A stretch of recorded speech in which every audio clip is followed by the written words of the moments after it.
Well, it would seem a couple of weeks ago I promised you guys a Cloverfield review. It would also seem that Friday didn't mean Friday. It meant today. So, enjoy.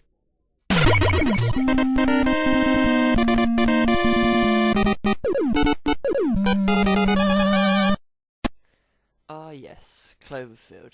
The film that you probably first saw online in a trailer depicting the Statue of Liberty's head being ripped off by an unseen monster. Now, most people's reaction to this would have been, "Oh my god, I want to see this film." A few people would have thought, "Oh great, another Godzilla." And a minority of people would have crapped themselves with the excitement. Not me. Before I set out to review this beast of a movie, the surroundings this film was released in should be examined, if not because they were completely crazy, but only if it makes me seem like I know something about the film. The background of Cloverfield is probably radically different to that of any other film you're likely to have seen. J.J. Abrams, the guy who made Lost and Alias, and his all-knowing superego, decided to pull a Lost on all of us cinema goers by releasing the aforementioned trailer before Transformers and online simultaneously. People bear witness to a few friends having a large party, only for a huge explosion to rock the street outside and the Statue of Liberty's head to come crashing down in front of the camera. In the following chaos, viewers were treated to flashes of a huge monster wrecking up the place, and a mysterious title, 1808, which turned out to be the American release date for the film we now know as Cloverfield. As people flooded message boards with clues and theories about what exactly was going on, we knew only two things for certain. One, it's a J.J. Abrams film, so we probably actually don't know anything. And two, if we believe the internet, the monster was a lion, and it was huge. People conjectured everything, from Power Ranger movies to a Voltron movie, and even a Cthulhu movie. You know, H.P. Lovecraft's crazy octopus monster. I mean, just check around YouTube to see the chaos. Eventually, a main page for the film was put up, showing pictures from the crisis.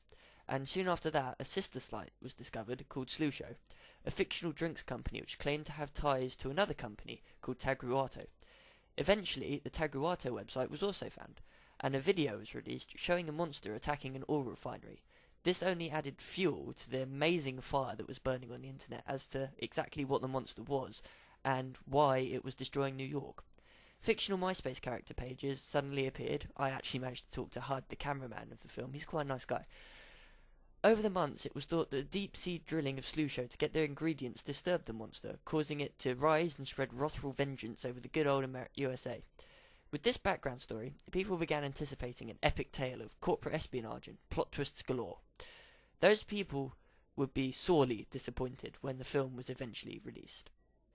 Okay, now we've got that out of the way, we can move on to the actual story of the film. And it's fairly simple. A huge monster attacks New York, and a group of friends who were at the party before the attack decide to go and rescue Rob, who's one of the guys at the party's girlfriend. I mean, who wouldn't want crazy suicidal friends like that? Without giving too much away, you find that the monster isn't alone. It detaches parasites from itself, which in turn serve to cause more problems for the group. We see the military's attempts to bring down the monster, and eventually a face-to-face encounter with the monster itself. The ending is rather bleak, to be completely honest with you, but that only serves to bolster the film's appeal. One of the most appealing factors of this film is that it is completely handheld, which means you feel like you're completely in the film. Most of the time this does actually work, and people with motion sickness be warned, this film is not for you. It actually had me craning out of my chair some of the times, trying to see what exactly that black shape in the tunnel was, or willing HUD to get the hell out of there. Background story is told in flashbacks, like Lost, only they never intrude on the action as they're presented in quiet moments, and also as if the film has been rewound. Due to this technique, the film is also rather limited in what it can tell, and largely you only spend time with the group on their quest to save Rob's girlfriend. Having said that, without prior knowledge of the ARG, the story works on two levels. First, and most importantly, as a survival story, and secondly, as the consequences of an industrial error. The ending, which I won't give away here, also takes on a new meaning if you take into account Tagruato's last blog post that one of their satellites was missing. Although far from original, I mean who hasn't seen giant monster movies, the story provides a compelling reason for the frantic trek across New York, and after all, that is the crux of the story. With what I just said in mind, the acting would appear to be pretty crucial to the plot. Well, it kind of is, and it kind of isn't. On one level, the characters need to be able to relate to the audience, and damn if I'm not a living incarnation of HUD, who the hell is? The party at the start of the film serves the purpose fairly well, and you have enough information to work out why characters do what they do. And after that, the acting doesn't really matter because, after all, they are just monster fodder, and most of their lines concern, "Oh my god, we're all gonna die," repeated a million times. That being said, some of the characters are genuinely funny. For example, when Hud's going through the tunnels and his flaming hobo of deathline.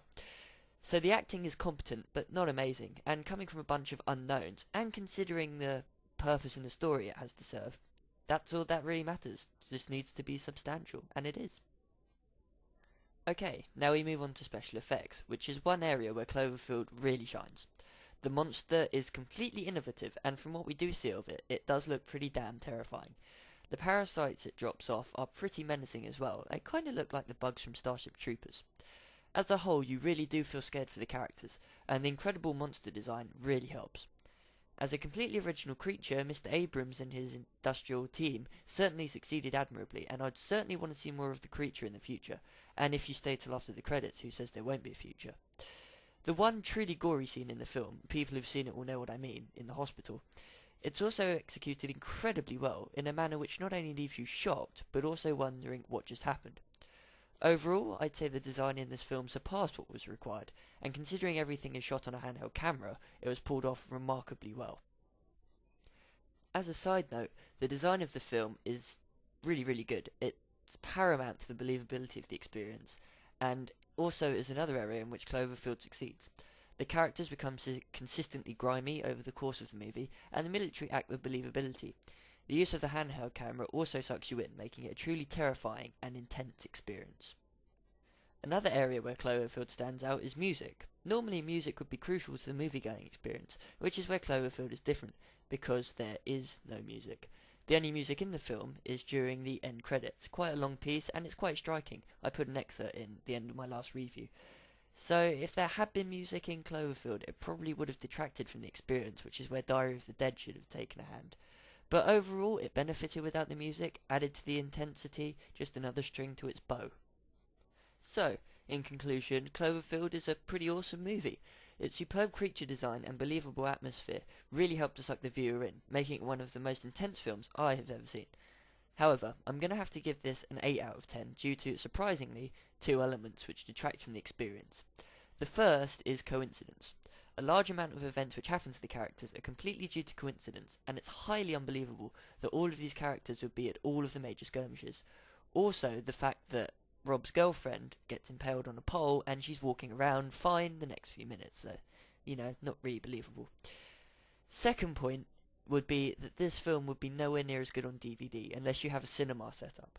You really need to see it on a big screen to get the full impact, so if you didn't see it at the cinema, you may not get the intensity. Regardless, I still intend to get the DVD in a few weeks' time.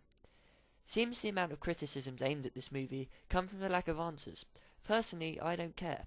It's a giant monster smashing New York. Who cares where it came from? I only care about what it's going to do. People need to enjoy the film for what it is. Knowing Abrams, answers will come in following installments anyway. Even Lost is picking up steam. The ending of the film, and certain areas throughout the film, suggest there will definitely be a sequel, and one is already planned. I'll certainly be going to see it. It's been suggested it will focus on another cameraman who spots HUD on the bridge scene. An upcoming manga is also set to explore the rise of Tagruato, which should be interesting. Well, I hope you guys enjoyed that review. Here's a trailer for what's coming up next.